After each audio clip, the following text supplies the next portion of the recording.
Hi, I'm Ben Carr, and welcome to another episode of Security Gets Serious. Today, I'm really happy that we have Richard Stiennon on. Richard's a prominent cybersecurity expert and industry expert with a career spanning several decades. He's the founder and chief research analyst at IT Harvest, an industry analyst firm he established in 2005 to cover the extensive landscape of IT security vendors. Richard, it's amazing to have you on today. I'm looking forward to a really good session with you. Yeah, Why don't thanks. you, I don't know if you want to fill out your background a little more for anybody who doesn't know you. I mean, you've been in the industry for a long time. Most people should know you, but for those who don't. Yeah, I'd be happy to do that since I started in security way back in '95, working for the first MSSP called Netrix, which went on without me to be acquired by ISS, and then it was acquired by IBM. So it's still the basis of IBM's managed security services. I went on to PwC, where I got some hands-on with, and really my exposure to large enterprise with hacks on Dell, hacks on BNSF, People's Bank. Hmm. It just went on and on. And I was recruited out of there into Gartner, and that gave me, my first exposure to the analyst life, such as it is. And turned out that was my calling, and I stumbled into it. And, because it's something where you're encouraged to research and go down rabbit holes, and you're encouraged to write, and you're encouraged to do public speaking, all things I love to do. So that's what I've pretty much been doing on and off since then. That's awesome. So, Richard, let's dive right in. We'll get some questions out there, and we'll have a good dialogue. Get controversial if we can, but let's get serious. So, you've been a prominent voice in cybersecurity for years, and I'm just wondering, given the evolution that we've seen in threats, especially, we're involved in ransomware, but with ransomware and other things, do you think we're better off today than we were a decade ago, or are we losing the battle? I mean, traction seems hard sometimes, especially if you're an enterprise CISO, getting funding, getting budget. It's just a struggle. And so, where are we going? Is it forward? Is it backward? What are your thoughts? Yeah, so I think some organizations are way better than most organizations were years ago, because there's so much that we understand about the threat space and the threat actors, and so many more tools and capabilities that have been introduced, more budgets, experienced people, all that can be brought to bear on the problem. So you have organizations that are extremely well protected, and you can't say, oh my God, the sky is falling, because they demonstrate that there is the ability to defend yourself. That said, the attackers, of course, go where the weaknesses are. And certainly in the case of ransomware, they do that. And so that's the problem writ large. How do you secure everybody? And you can't. So the attackers are wealthier than they were years ago. They've got a lot more ill-gotten gains thanks to the advent of Bitcoin and other cryptocurrencies, and have become much more sophisticated in their own development of tools, outsourcing, creating ecosystems. That was actually first developed by the Russian business. What do they used to call themselves? The Russian business unit or something like that, of hackers. So, it's kind of a wishy-washy answer. Some people are not as well off. Most of us are better off, I think.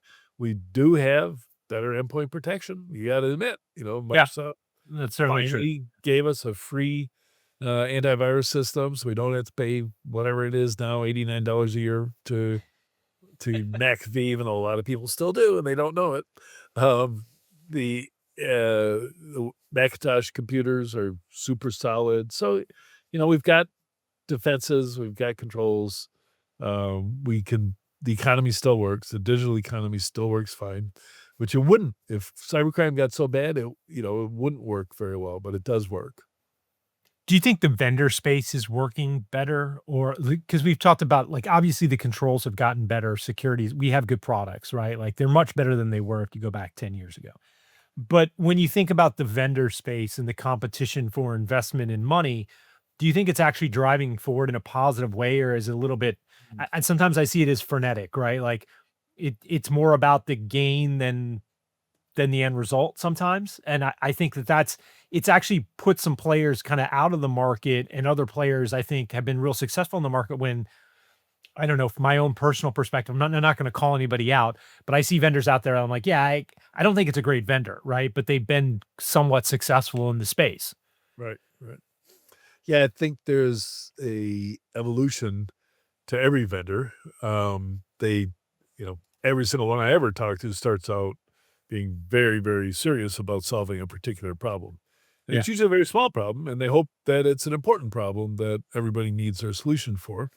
And they get traction and they grow, and eventually they go public and they win out against competitors, and there's some hard fought battles. And then they literally get not literally, they get too big for their breeches.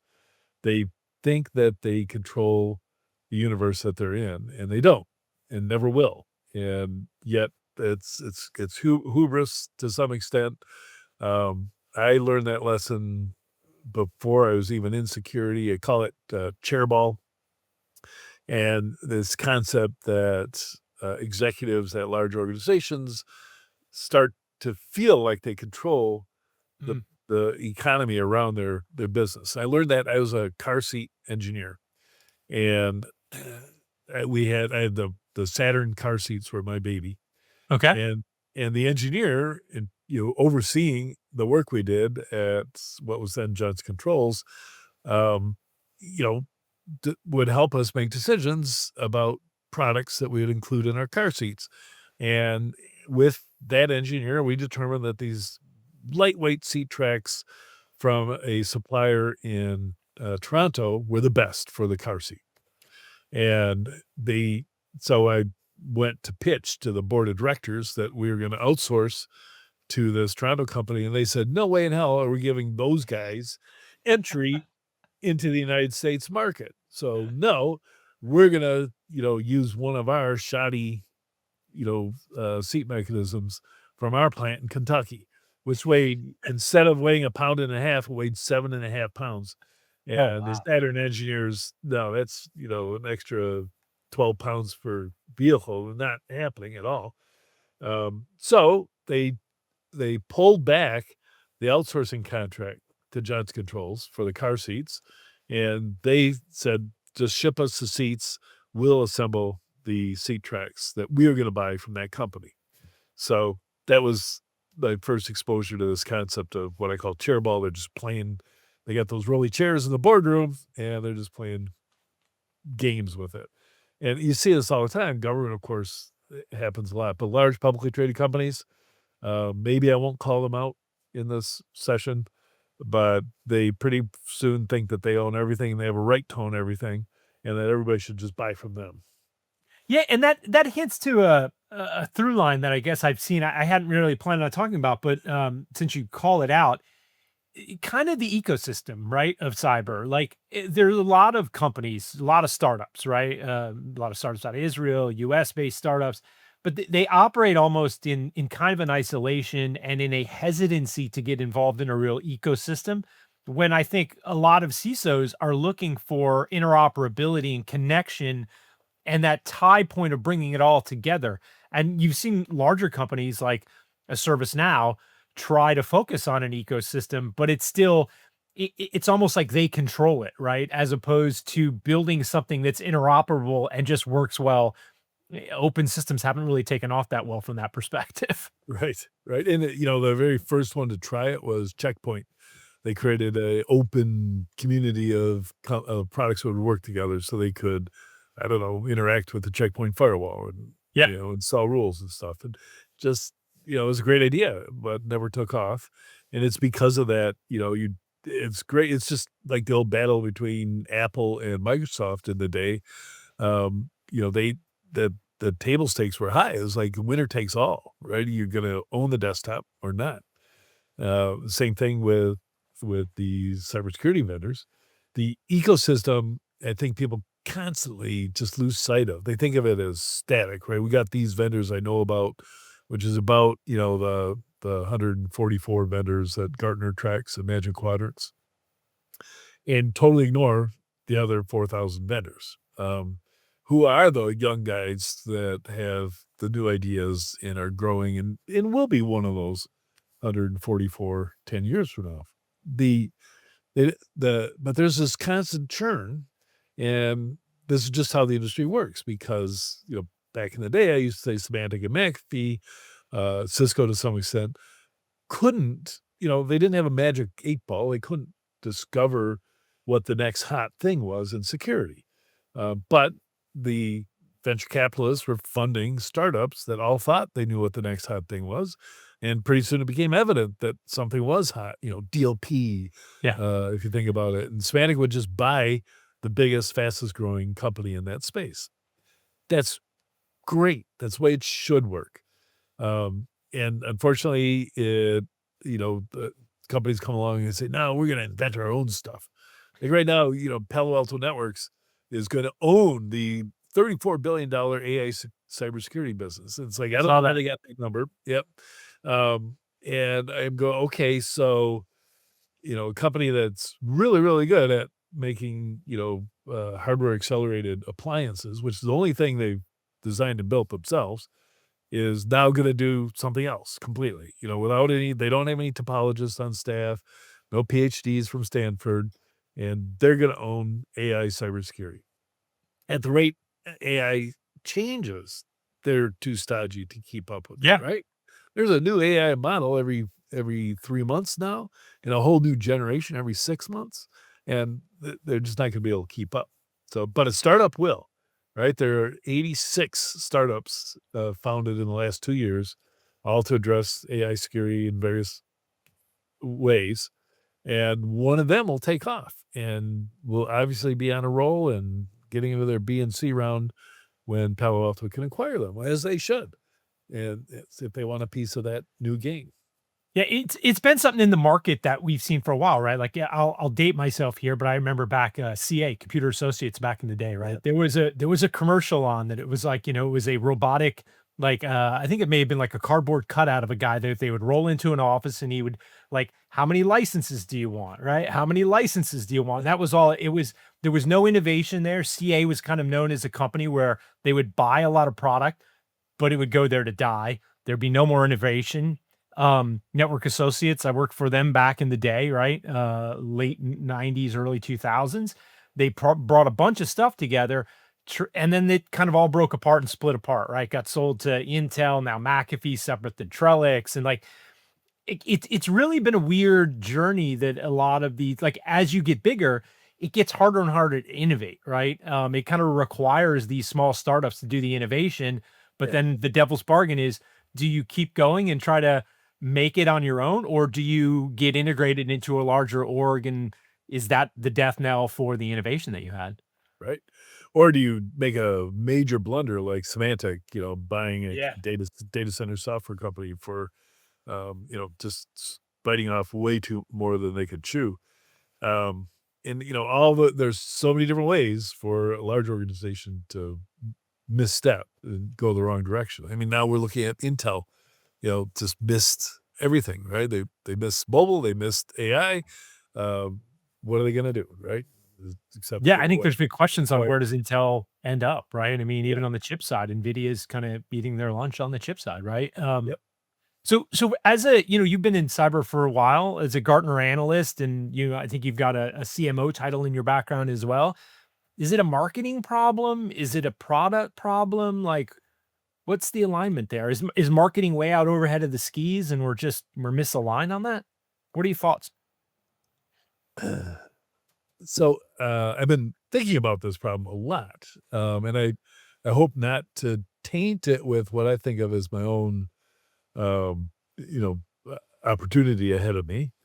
But the buying mechanism that if you're on LinkedIn following CISOs, they can't talk about their own organization, right? So Yeah. they all talk about what a pain it is to be approached by salespeople for cybersecurity companies. We hate it. Yeah. Yeah, just hate it. And um, the and you're just inundated, right? And they all think they're experts on what's available because they've talked to so many vendors, and yet they don't talk to as many as I do, Yeah. and there are 4,000 out there that they've yet to hear from.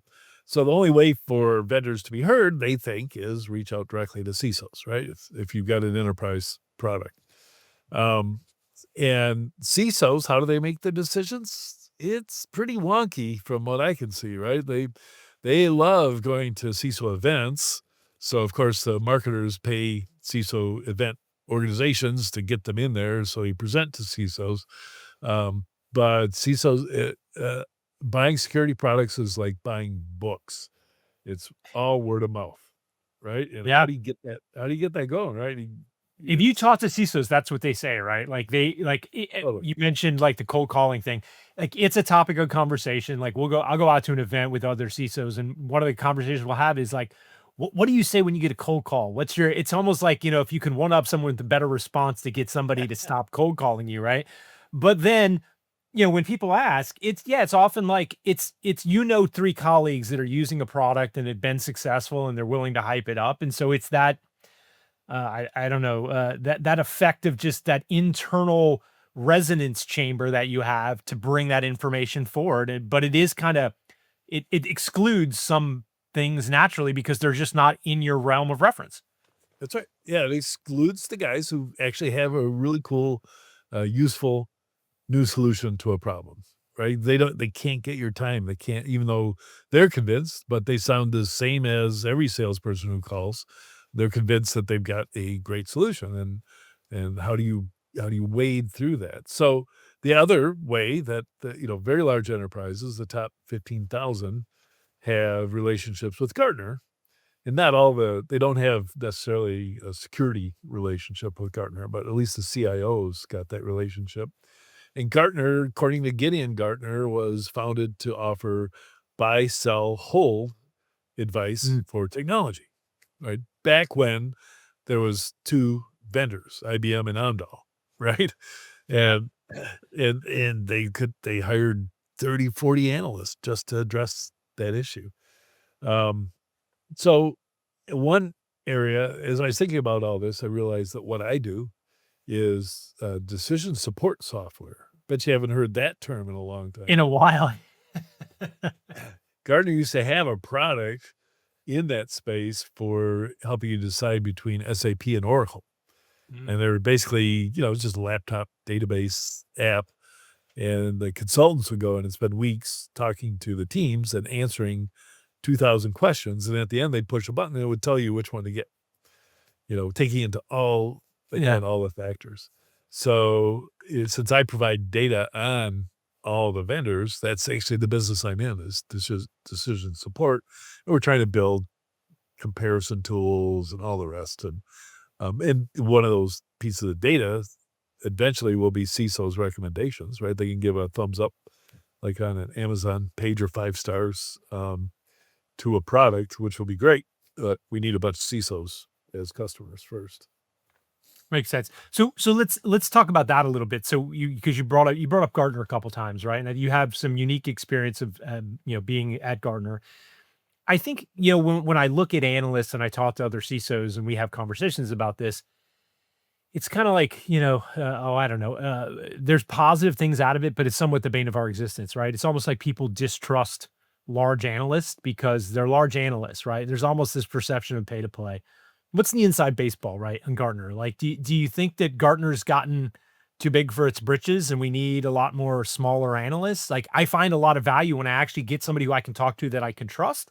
But at the same time, I know a lot of people that feel like, they necessarily don't trust Gartner sometimes, right? But Yeah, they don't. First of all, just put aside the pay to play, it just doesn't exist at Gartner. The way to think about it is pay to. and that's a common perception, right? Like that, a lot of people think that it's I hear fair it play. over and over. Yeah, people who should know better say it all the time.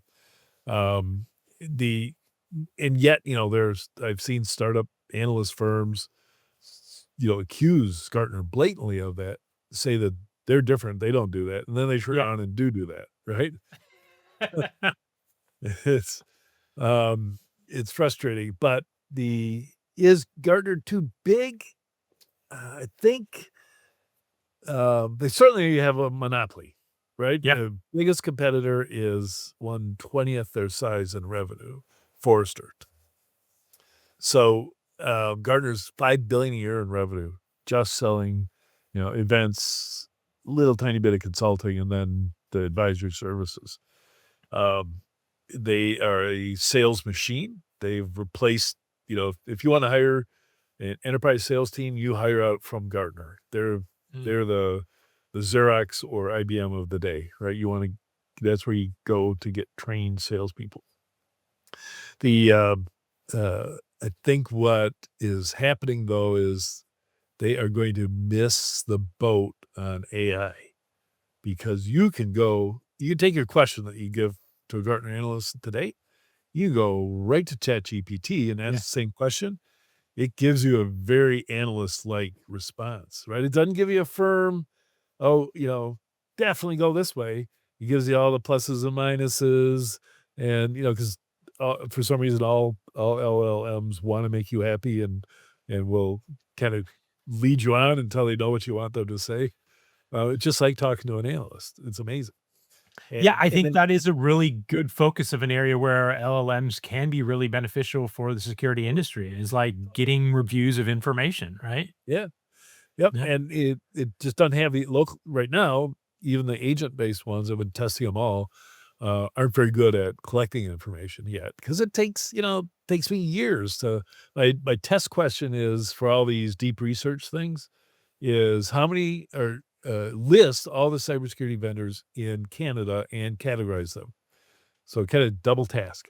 Okay. And so it starts listing and like for some reason they'll find a couple that have 2 people and are really, really consultants, not products. It's just bizarre. And at the best, it'll create a list of 48 in one case, but there are 142 by my count. So it's not complete. And if you're going to have a database, it should be as close to complete as possible. It'll never be 100%. Yeah, but again, I'll put my CISO hat on and I'll say, yeah, for the amount that Gartner wants me to charge for that analyst data that they have, I don't have to be super accurate. I just have to be close, right? Because I'm probably not going to select from all those vendors anyway, right? Like it's just the information I need is more readily available than the cost would seem to justify on the Gartner side sometimes. And it's not necessarily a Gartner problem. I had that discussion with security vendors, right? It's perceived value for cost. If your cost is above my perceived value, it doesn't have a lot of worth to me. And I think one of the things that always frustrated me about the Gartner model was, I as a CISO can get a subscription, but I'm challenged to I don't have the time to do a lot of the research myself. So I want to give it to one of my guys, but then they don't have a license or I'm Right. violating the license terms to give them my license, right? It's just, it's a frustrating misuse of how CISOs actually operate. Yeah. Yeah. That's a really good point. Because CISOs, like you said, they're too busy. They aren't the ones that do the study to determine a solution, right? Yeah. They'll recommend to the team, hey, look at these guys, see if they'll solve the problem. Or hey, I invested in these guys through CyberStarts. No, that's unfair accusation there, but um, they they make those recommendations and the team does the research, right? So they need access to data and tools, et cetera. And, quite often though, the last thing a CISO wants to get involved in is the calls to the vendors that turn into, just a nightmare until you get a proof of concept going. And Yeah. you definitely want to, push that, delegate that to somebody else to have to walk through. And that's the back to the same problem. It's there's a buyer seller disconnect in the space, and it's probably why um, we have entrepreneurs coming to us every day that want to start a marketplace where the concept is all the products are going to be right there, and you'll be able to sort and select and click buy here, and um, I've looked at marketplaces for as long as I've had my directory, and it just you can't get vendors to participate, right? You can't, until you've got critical mass. So, Yeah. Amazon, yes, you Yeah. can get Critical people to mass. Yeah. participate, yeah. but otherwise you can't. And so I'm more than happy to accept all of those marketplaces as customers for my data. Um, but unfortunately, they tend to churn pretty fast because it just doesn't work. Yeah, it's hard to get You that to can't. work. I agree Yeah, with you. I learned early on in our first version, so it was 15 years ago. So we had 1,900 vendors, and we reached out to all of them and said, "Hey, you can check the data we have on you in our database." 30 checked it out out of 1,900. And that's when I realized, okay, I won't be sending them forms to fill out to collect data, right? I have to only use open source data. Yeah, that makes a lot of sense. So pivoting a bit, you're an author. You've written some books. One of them you wrote, "There Will Be Cyber War." You argued that military strategies are shifting due to cyber capabilities, and I want to drill into that a little bit. Are we into cyber cold war right now? Uh, well, Ukraine and Russia are in a cyber hot war. So, Yes, uh, from a U.S. perspective, though, I'm wondering, like, do you? I don't think you'd say we're in a hot war, right? But are we? Do you think we're in a cold war from a U.S. perspective? nope, not yet. I think we're in a 99% cyber espionage business as usual. Okay. Um, and, some of the infiltration of our telecom networks by China and our power grid by Russia are more similar to laying the groundwork for future attacks that would be hot for sure. Um, but they're probably doing it because we've already done it to them, and they know it. Oh, it's not one-sided. I'm not. Yeah, Hopefully, no one in this industry is naive enough to think that it's one-sided. Like yeah, we're trying to do it as well. I think the difference is, like, I would argue, especially, we're specifically Halcyon's involved in ransomware. Like, I think we see events that I don't think U.S. sponsored actors are doing on that level, right? I don't think yeah, we're attacking China and trying to ransom people's stuff. I don't think we're doing that in Russia, right? But I do think Russia, China, Iran, I think they are doing it to US and what I would say friendly nations to the US, right? And that's where I question, like, where is the line, right? When does it move from that espionage to a Cold War? And then really, where is the line of a Cold War to a hot war? Like, I think we've seen people die as a result of actions, like we could say on the medical side, right? Where we've seen stuff with Change Healthcare. We've seen stuff with hospitals, um, blood banks. Where, where does that line exist? Do you have a thought in your, I don't know, a thought where you would put that? yeah. So I've got at least I had to write the books on cyberware. I had to come up with a definition because I learned from my first experience. So surviving cyber war, I was able to write because my definition of cyber war had been met in Georgia when because I always used to say, it isn't cyber war unless tanks are rolling across the border, and it's unlikely, for us to, and you have to have two network states. So back when I originally said this, So, there's but that's interesting. So, do you mean tanks rolling across the border in a euphemism, or do you mean physically this, tanks rolling? this, Okay, but that's like cyber war transitioning into a physical domain, right? Like, now we're in a physical war. So is that your definition of you can't have a cyber war until it transitions to physical combat? no, cyber war is network attacks, network and cyber attacks carried out by a military Okay. in support of their military objectives. So Okay. it might not be a declared war. It might not be, we actually have to physically take control of that city. But if it's the GRU taking down the power grid in Ukraine, that's cyber warfare. Okay. So let's tweak on that a little bit more. So when we look at, like, Colonial Pipeline, right? Yep. That was a pretty big impact to critical infrastructure, right? Yep. But that's Did cyber war. that not cyber war? That's cyber war. Yep. Because it was an accidental overreach, or Like, Yeah, where's your even if you're right. So if the intent had been to blow up gas pipelines, okay? through sabotage, that's an act of war, no question. And if it was done by cyber means, then it was cyber war. Okay.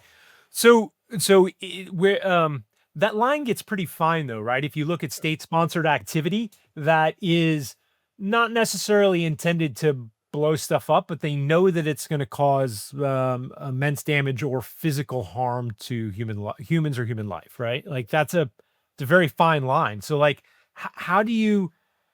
Oh, I don't know. Where do you make sure that you're not stepping across that? How do we make sure we don't get involved in something hot with that? Well, we may have to get involved with something like that, right? If one were to take seriously the responsibility to defend the United States against all attackers, then there should be escalation going on. In a normal world, there would be. For some reason, we don't escalate. Right? Well, that's that's where I was going to go next. Is there a reason? Like, do you feel that do you feel like we're doing enough on that front from a national security side to say, okay, yeah, so Yep. yeah, Yep. what So, what what should we be doing? so we should be threatening retaliatory actions against the perpetrators themselves. Okay, Right? Make them feel the consequences of their activity. We know who they are. We certainly know their crypto coin wallets, and we should be shutting those down and doing everything. And the FBI does a good job, right? They arrested the guys in Paris. They get them across the borders and snap them up. So that's pretty fairly small actions though, right? Like it's very, not. very small, yeah, but Yeah. not enough to make them fearful. And we're not Israel. We don't have the Mossad, and we can't do to the ransomware teams what Israel does to nuclear researchers in Iran, which, um, but I could see Israel doing that if they were sufficiently motivated. They would do that in a minute. Yeah, I definitely think that there's a difference in culture that exists. I was at a talk last year at Black Hat. There was an interesting discussion that was done. It was kind of off the books, but it basically related to, when you're doing wargaming and you're looking at your response and how you plan out these things, you really have to put yourself in the mind of the adversary, because if you respond in a way that you're anticipating the adversary's thinking like you're thinking, then you're not actually really understanding what their end motivations and goals are. And so it becomes really hard to figure out where they're willing to go. And I think that that's something I hadn't thought about it in that framework, but I think that's interesting when you look at, Putin or Korea, like they don't look at the value on human life or damage to the economy in the same way that the US government would, right? And generally the response of the populace, right? How the US populace would look at response if we did something like that becomes difficult because we get boxed in almost by our cultural differences. Yeah. And you talk about the difficulty of defining the line, in the ransomware world where, we're talking about attacks. I actually wrote 90% of a manuscript for a book called Cyber Defense. And I stalled out because during the, lead up to the 2016 elections, we started to see influence operations take Yep. such a prominent role, right? And I realized that was cyber war, and I don't know anything about it. I haven't studied the history of it. It's psychological stuff. It's not cyber stuff. So what do I do? So I waited for Thomas Rid to publish his book on deception, which that 500-page book goes all the way back to World War One. So but I still haven't written it. I haven't finished it because it's so hard to time all, to say, okay, all that's good, but hey, look at this. Just by these psychological means, you can put a president into the White House. I mean, that's an amazingly powerful thing. And you can do it twice, even though we Yeah. know we did it the first time. I think it's super interesting to think about I've talked to people about this. Like when you're building a cyber program, many people think it's related to the technology and the people you deploy and like, the cost that you spend. I actually don't think it's that. Technology is technology, and it's not all that interesting at the end of the day or hard. It's not rocket science, stupid, right? That phrase comes to mind. Yep. It's the psychology of it, right? It's changing the culture. It's how you impact things. And like, I think it's valuable. Like if you're running a larger program and you can afford it, bring someone in on the human side from a psychological perspective to understand how you can make changes that actually will motivate the end user or get the intended consequence to happen based upon psychological input as opposed to a technological input. Yeah, though you're treading on one of my hot buttons, because I'm not a believer in security awareness training. No, I don't So, think it's that successful. yeah, if, if the problem is the receptionist who gives out phone numbers, then take away the phone numbers, right? Or something. There's a technological solution to anything like that. But the psychology of the organization, for sure, in the IT department and in the dev department can be changed, right? And so I've always been a proponent of teaching them hacking tools because it's fun and Yeah. it's kind of cool. And you can go to DEF CON and be one of the kids. Um, and you realize, why your app shouldn't have this kind of vulnerability in it because how easy it Yeah, is you have to. to understand the consequences, right? You have to Right. understand how someone is going to use that maliciously against you, right? In my mind, like a thing that always stuck with me in college, I was a computer science major, and I did an assembly class, right, where we had to write a operating system, right, develop our operating system. And so the end thing of the professor, the capstone, was he would come in and just bang on the keys, trying to get any unperceived input, right? And you're like, come on, It's nobody's fuzzy. gonna try to do that. And it's like, that's the point. Like, what are you not thinking about someone trying to do that's going to cause negative impact to the system? Right. That's good. I love that. I love that. And just like when at PwC, right before they merged with the company I was at, yeah, they had a team in at Nabisco doing pen test of the Yeah. entire cookie plant. Um, they they froze the machines, the ovens, with the doors closed with people inside them. As they're Wow. running the cookie sheets in. And yeah, they had to, pay back all of their consulting fees for that deal. Wow. Yeah, that I'm And sure that it was just because, you set off at the time, it was probably CyberCop. You set off a scanner at yeah. 65,000 ports at every single IP address you can find, you're gonna break something.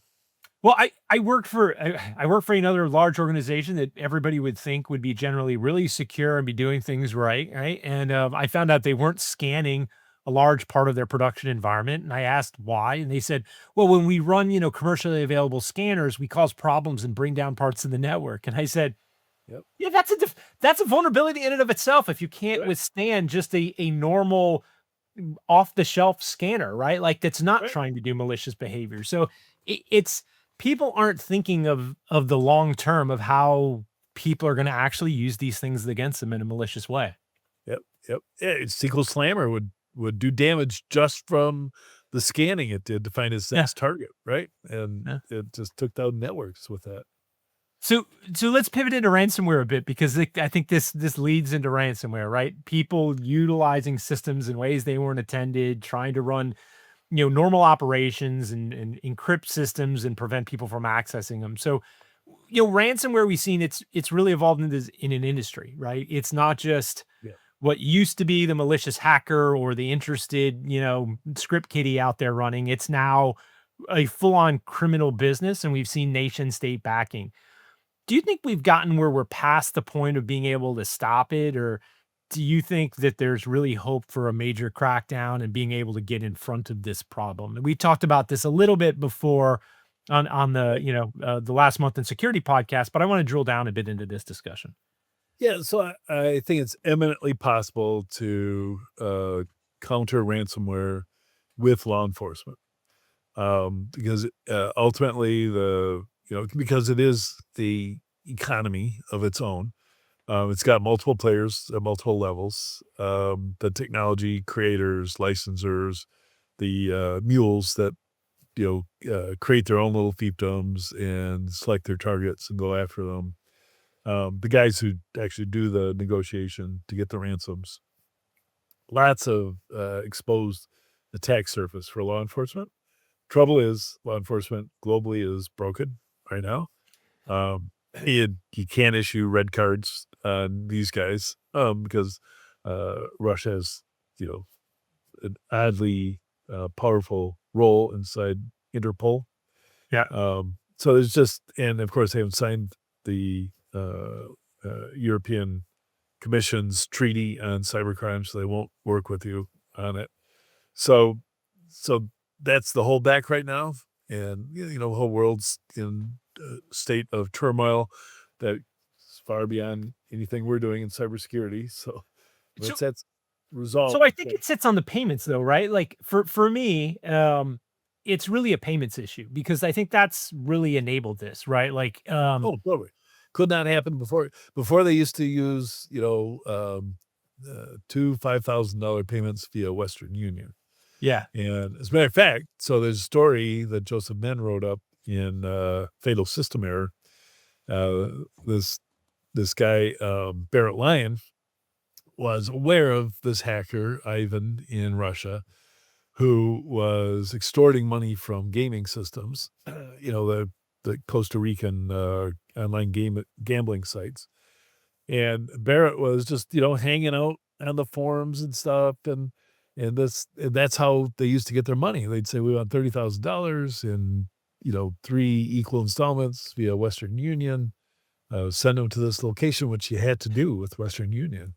But at one point, this guy Barrett was on a chat with him in a room, and the guy was also chatting with his girlfriend, and he asked her to pick up the pizza at a certain address. And Barrett gave that to the FBI, and the FBI gave it to a guy named Andy Crocker, who was in the Metropolitan Police, high tech crime task force. He was deployed to Russia for 3 years to track down Ivan and prosecute him, and they did. And they put him in jail. But it's just so, those were the good old days before Bitcoin, right? It would have been much harder to track a guy down if he was using any sort of crypto payment. And so, so obviously there's one solution, like just shut all those off. They're useless. We don't need them. They don't serve any purpose whatsoever. Just shut it all off. Don't make it happen. yeah, that's kind of my theory on this too. Is we could really get in front of this if we just terminated the crypto payments on this. Yeah. What do you think about making it illegal for companies to actually pay ransom? Like, one, I guess the precursor to that is, should companies pay ransom, right? If it is legal, like, are there instances where you think it makes sense, or should there be a hard line on it? And two, I'll seed this by saying I'm a proponent, but I'm wondering where you would come out if we just said, like, federally, like, it's illegal for any U.S. corporation to pay a ransom or make a criminal payment. Yeah. Like we do with OFAC, but we don't do it with anything else. And so, Right. I love pondering these questions that are where the action is good for the individual or the entity, but bad for the community, right? So paying a ransom can easily be good for a company that gets all their stuff back and they get up and running, right? Just like paying a ransom for a terrorist who's kidnapped your child, right? There's no question. You do everything you can to pay that ransom, right? Even though it's the individual versus the greater good discussion, right? Exactly. Like, because you always run into the other side of that coin, which is like, once you've paid the ransom, like, it incentivizes everybody else to kidnap somebody else's child. Exactly. So, and yet it's no question you sacrifice everything to get your child back. Yeah. And will pay anything. And therefore the state's responsibility is to, try and stop it all. from happening again. So they say, no, you can't do that. It's illegal. We don't pay ransom. We don't deal with terrorists. We don't negotiate, which is the right stance for the state. So we got the right stance for the state, which is impose, make it illegal, and the right stance for the individual, which is pay it. So something's got to give, and there'll be third parties that make those payments for people. They'll hide the whole incident or attempt to from the authorities. So there'll be, it'll be difficult, no question. But do you think we should though? It sounds like you would be an advocate of doing that. Am I misstating what you're saying, or? Well, the trouble is that you'd have to take into account, so for instance, I don't care if we solve the problem for the United States, but not for Canada. Yes. Yes, the problem for me in cyber is always jurisdictionally based, right? Right. Again, it goes back to regulation, it's legislate, it's everything, right? If you do something here, because I think the UK was actually thinking about doing this. I don't know where they've come out on it. I don't know if they're still considering it. It is illegal to pay ransoms in the UK, and yet they all do it. So then, so let's say BP can't pay a ransom in the UK, but can a US entity owned by BP pay a ransom if you ransom the US entity, right? And so, yes, I mean, I agree. It would almost have to be global or the majority of nations that it would actually matter for, right? I don't know that Burkina Faso is really worried about ransomware. But certainly, US, France, Germany, Australia, like majority of nations that are affected by this stuff. But if you made that illegal, like, yes, there would still be a trickle of stuff, but it would almost shut off the pipe, right? I mean, it would take some stuff on the front side to realize that for the actors to realize they weren't going to get paid, there would be some initial pain. But over time, it seemed like that would have a big effect in it. Yeah. And I don't know if it would solve it. So let's go back to the Barbary pirates. Oh, awesome. I love it. So the Barbary pirates, all throughout the 1600s and into the 1700s, were the Barbary coast, which is Tunisia and Algeria, and they paid tribute to the Ottoman back in Turkey. And one of the ways they collected money for tribute was to capture European and American shipping and steal their ships, steal the goods that were on them, and hold everybody on board hostage. Yeah. For almost 200 years, this went on. And over 1 million people were put in slavery, Europeans captured and put into slavery and sold over that 200 years. So just a horrible, horrible, world state going on at the time, to the point where the shippers in Amsterdam got together and created their own insurance pool to pay ransoms for any of their seamen on board. And that was only shortly before the government in Amsterdam instituted a tax on everybody to do just that.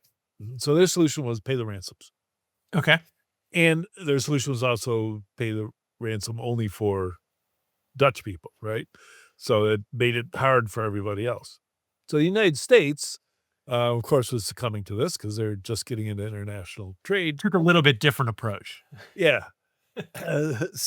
First they negotiated and basically convinced all the Barbary pirates not to stop U.S. or ships with a U.S. flag.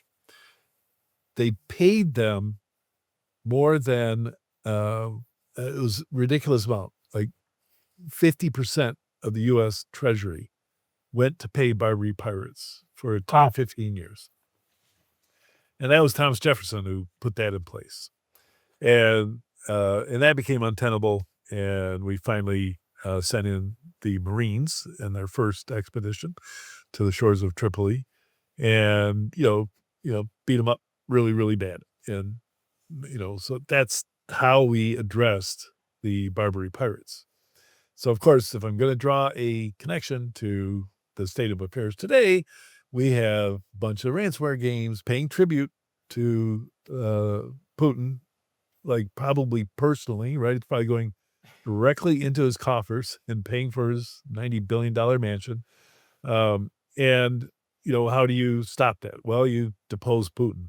And that's, I think I hope, well, obviously right now it doesn't seem like that's happening, but that should be the Doesn't seem stance. like the likely outcome right now. No, it seems like we're going in a different direction right now, but seems like the West should have that as their goal, right? Is for Putin to be deposed.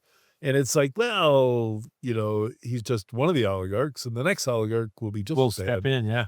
and step in. But my argument now, post the invasion of Ukraine, is that he will have to, whoever the new person is, will have to, distance themselves from all the murder and mayhem and damage to all the economies in Europe that they've done. So maybe they'll back off. But What do you think the Ukraine conflict has done to cyber from a warfare perspective? Like, it's really kind of the first real instance of cyber being kind of coming front and center in a hot conflict, right? yeah, yeah, I think it's as big a learning experience as the war in Vietnam was for the U.S. military. Which that war in Vietnam set the stage for jungle and war fighting. Yeah, unconventional, Yeah, asymmetric warfare, right? yeah, and of course during that war, the U.S. built up the biggest military in the world because they're also fighting the Cold War and amassing nuclear weapons. So I think the same thing is going on in Ukraine right now. All sides are looking at what's going on there. And it would surprise me to discover they all had advisors on site and in socks and stuff watching what's going on. Or, maybe it's all just remote that they're watching it.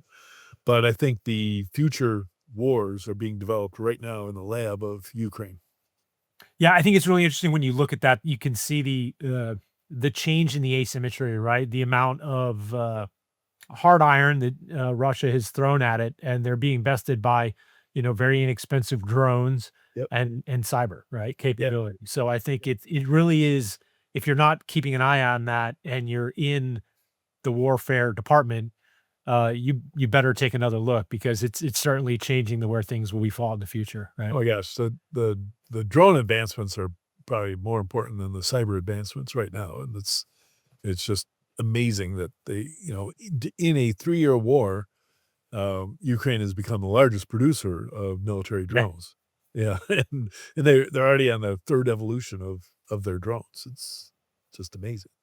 Yeah, I saw one the other day. I think it was called Dragonfire, where they're just flying a drone over a tank because they put all this stuff to interfere with the drones actually hitting them directly. But now they're just dropping like thermite on the top of the tanks and just Yeah. burning right through them. Right? Yep. It's very asymmetrical. Yeah. Yeah, burning forests, that's harboring the tunnels for the soldiers with thermite. It's like, so who thought of that?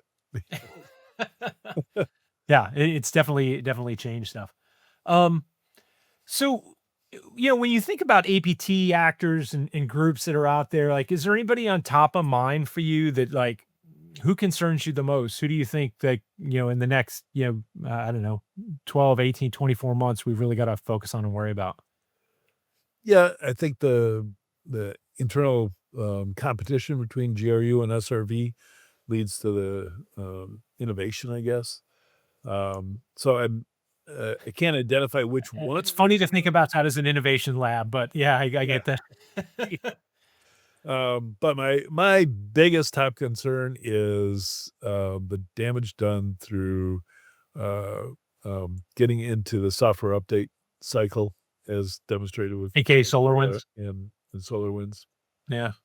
Those aren't the only examples. NotPetya, as far back as I track, the Vodafone switches, which were Ericsson switches in Athens in 2004, they were hacked by software update turning on lawful intercept.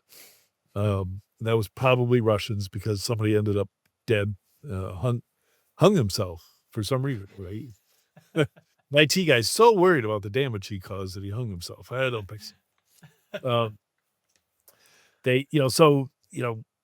Long history, obviously, great way to, going all the way back to the so-called Manchurian chip.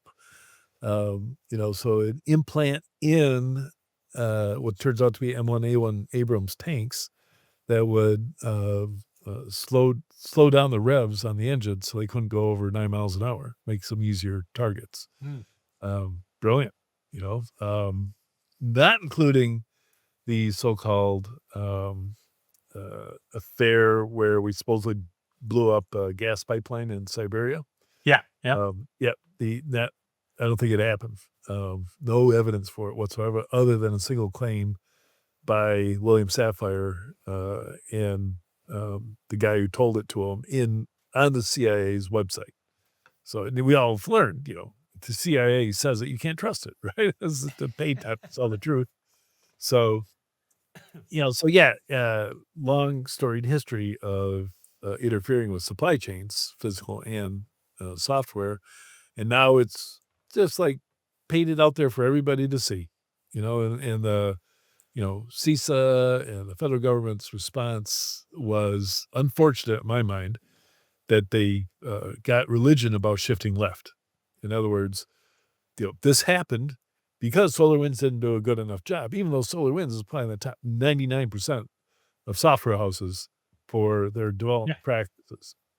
But they wanted everybody to just do a better job of software development. Don't be insecure. Like, okay, great, fine, but there's that everybody. It's the same problem. You're asking a system that's made up of at least 3 million different companies to all operate perfectly for it not to happen. Well, I think it's been a bit of lip service too, right? I think, I've talked to Tim and, SolarWinds is SolarWinds, but like you said, there are thousands of other companies out there, right, that are doing the exact same thing. And, I consistently think some of these things should be wake up calls to the industry or, the security industry for sure. But I don't see it happening. SolarWinds faces impact. SolarWinds has, some downstream occurrences, but then you don't see that same thing happening to companies that are as impactful or more impactful than SolarWinds in a supply chain side, right? Exactly. When so that it leads to breaking one of the cybersecurity mantras, which is patch, patch immediately, accept all updates to, no, you better not do that anymore.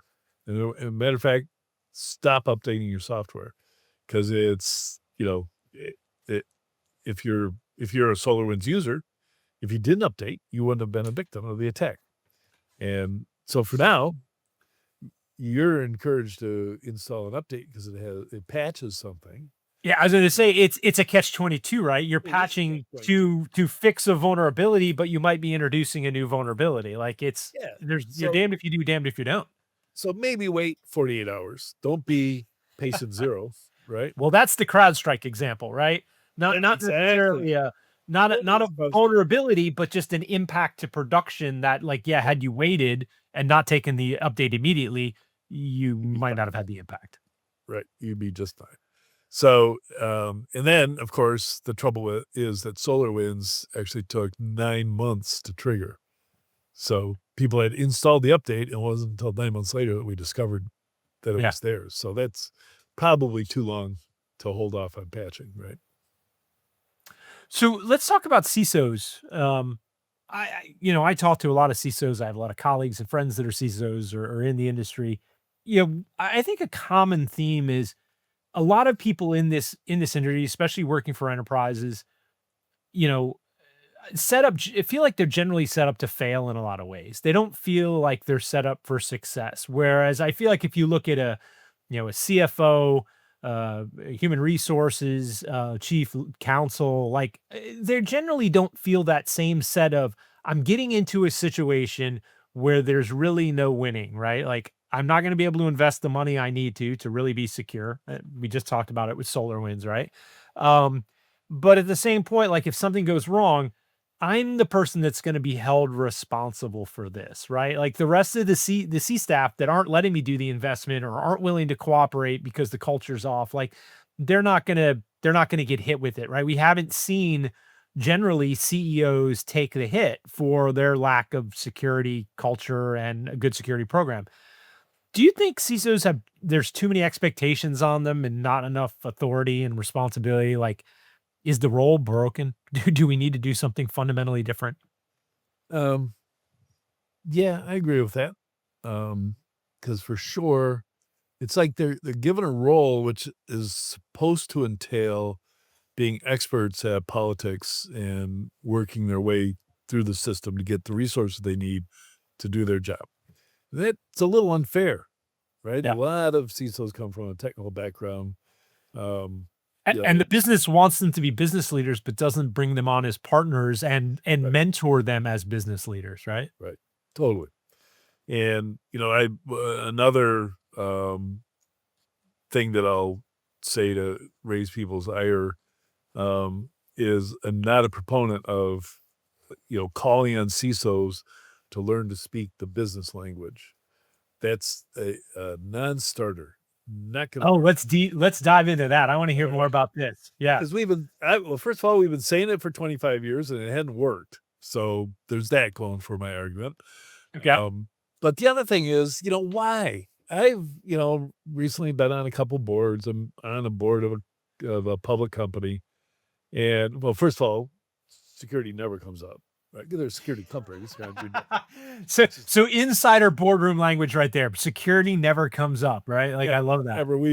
we've never talked to the CISO or the companies don't have a CISO. So, but that said, if you're at in a board meeting, the language spoken is that of the CFO, and Yeah. they throw around acronyms like you wouldn't believe, and you feel like an idiot because you don't know what internal rate of return means, and they use the acronym, they don't use the words, so you can't figure out what the hell it is.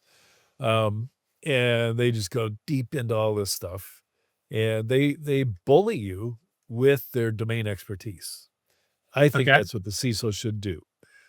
You should be educational. You're teaching them about the attackers, but you should say, "Hey, this team identified by the U.S. government as being this group of people in this building in Beijing are in our network today, and they are knocking on the door trying to guess the password to our domain controller. Once they have that, we're done." And go into all the nitty gritty details, show them the hashes and the IOCs and all the rest, get them just like aghast at one, the threat, and this is fear and uncertainty and doubt. Yep. The Uh, FUD. but but two, you're teaching them your language, bringing them on to you into your domain instead of keeping them. Because if you go in there and you start talking about risk and you're going to manage it, the CIO is okay. What insurance company do we go to? 'Cause Yeah, that's how they that's manage that's the risk. hardest thing is when you talk about risk, like when at a publicly traded company of any decent size, when they talk about like risks that are material to the business, the numbers are huge. And you Yeah, come in and you talk about, and it's hard to get into that rarefied air. Yet at the end of the day, nobody wants to be on the front page of the Wall Street Journal. That may not be as relevant now. It may be an online publication, but nonetheless, yeah, you don't want to be in the news, right, for a cyber breach. right, right. And you're talking their language when you talk risk, but it's just a different thing. You really can't measure. You can predict the outcome if the price of tin goes up, Yeah. doubles, and you can predict how you could alleviate that risk by owning a bunch of tin, or in the case of Southwest Airlines, they bought diesel fuel or rocket jet fuel. All great risk mitigation techniques. But you're arguing, I want to buy this fancy new tool from CrowdStrike. That's going to save us. It just doesn't come off the same. Well, so when you think about it, I think about two things. One, it's interesting that you say that because I think about it's almost like the rest of the business is operating in a business mindset, right? And when we talk about defense and how to protect the organization, it's almost a warfare domain. I mean, it's not Yeah, warfare, but it's defending against an attacker. And you're, that warfare is different than business, right? And you have to look at it in a slightly different way. There's a book that I read, probably a lot of people watching may have read it. It's called A Seat at the Table by Mark Schwartz. Have you read it? Eh, I've So not there read it, was but I've seen it. okay. So there's an interesting uh, chapter in the book, and he talks about, it was written for the CIO, but I found a lot of applicability for the CISO role.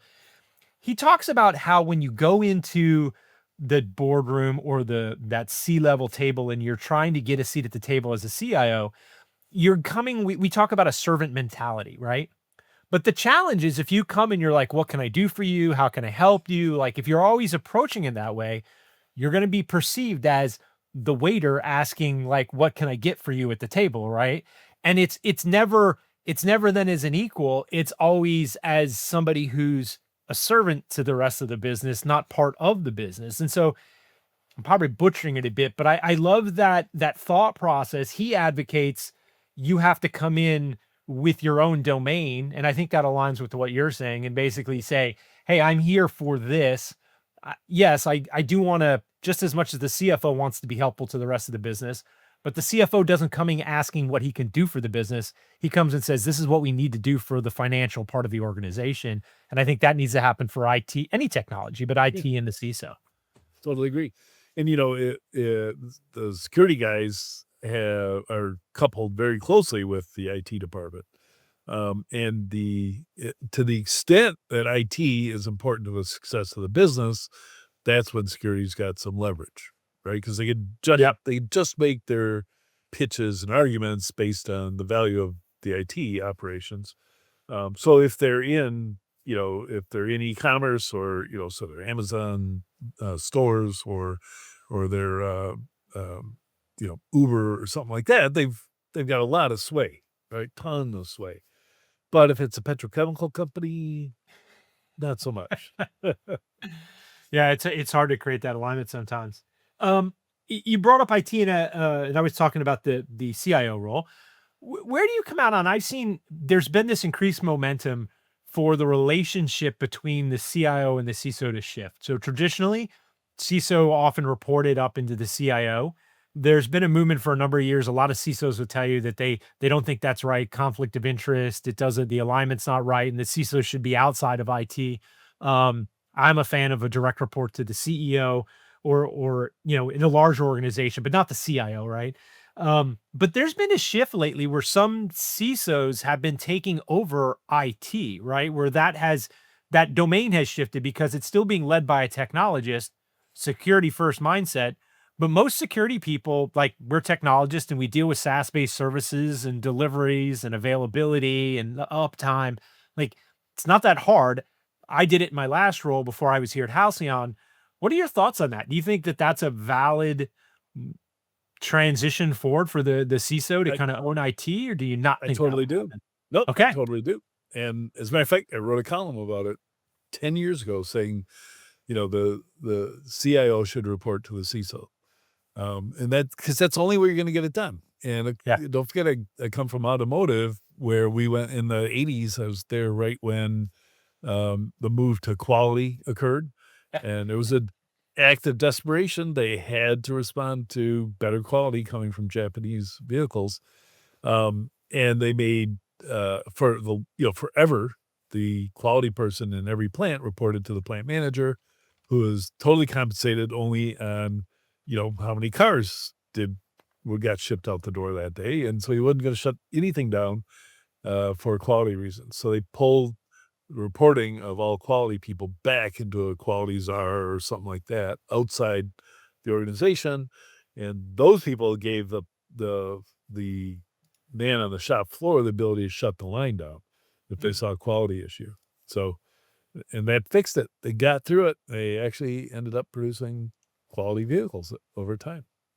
Yeah, I think you could make the analogy to security. If it's really hard. I've seen this on the SSDLC a lot of times. It's like you'll see something where there's a very large vulnerability or problem with the code being pushed to ship a new product, and it'll be like, "Hey, we need to ship it," and the CISO doesn't actually have to say to be able to say, "No, we've got to pull the plug on this until this Right. gets fixed." Yep.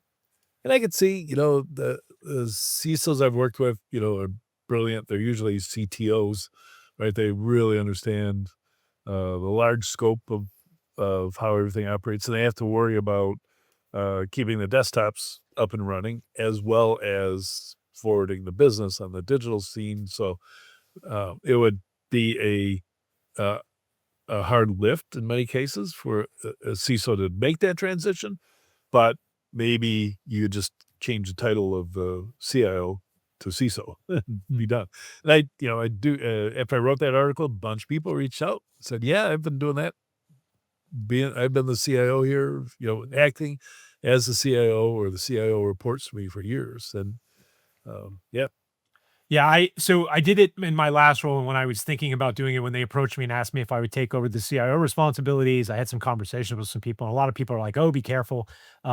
It wasn't as this is a couple of years ago. It wasn't as widely, I think, common as it is now, but it's certainly not common, but it's becoming more common. I've had some calls. I was at a dinner the other night with Michael Piacente from Hitch Partners, and he made the comment that he's seeing more and more of that, especially in technology companies, where they're saying, "What do you think about, as we hire this CISO, him also taking over the CIO role as well?" And so I think that there'll potentially be some traction in that moving forward.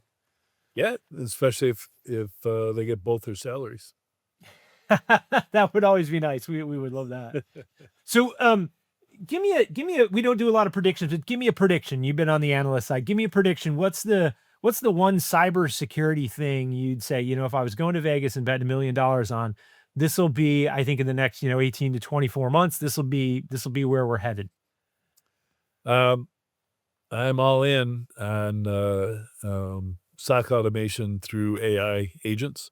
Hmm. And I think by the end of this year, we will see the first evidence that CISOs are paying for agents to do the work of tier one analysts, and granting them the power to do things like, I don't know, reset a password. Okay, that's easy. Isolate a machine and Okay. reimage it, maybe, and certainly shunning attacks. See stuff coming over the network, just stop it.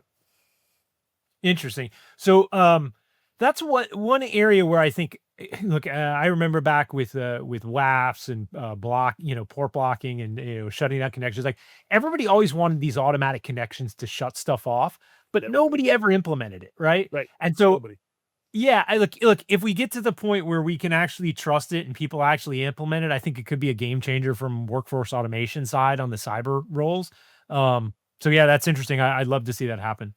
So, look, we've had a great conversation. I've got one more question, kind of a wrap up question for you here, just to get your thoughts on if you new person in cyber, right? Somebody starting out, and you could give them one piece of advice for, future career growth and development. Like what would you say is the most important thing for somebody starting out in cyber today for, a successful career of 20 years down the line?